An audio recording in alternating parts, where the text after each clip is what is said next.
खन्थाइनि मुं मिथिंगा रानि नों। हे मिथिंगा नों मा एसेबां समायना नोंनि सोरजिमाया।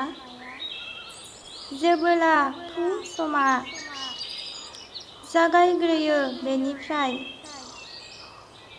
सानजाथिं जारौरौ लासैयै नुजाफैयो हनै।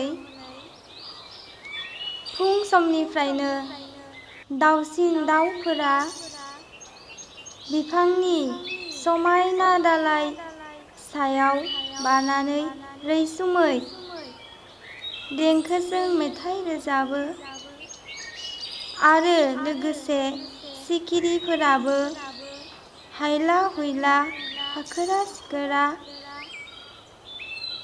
गां फुवारनानै हनै बिबारनि बिदै सोबदों मिनि खुसि। गासै मिथिंगायानो गोमसारदों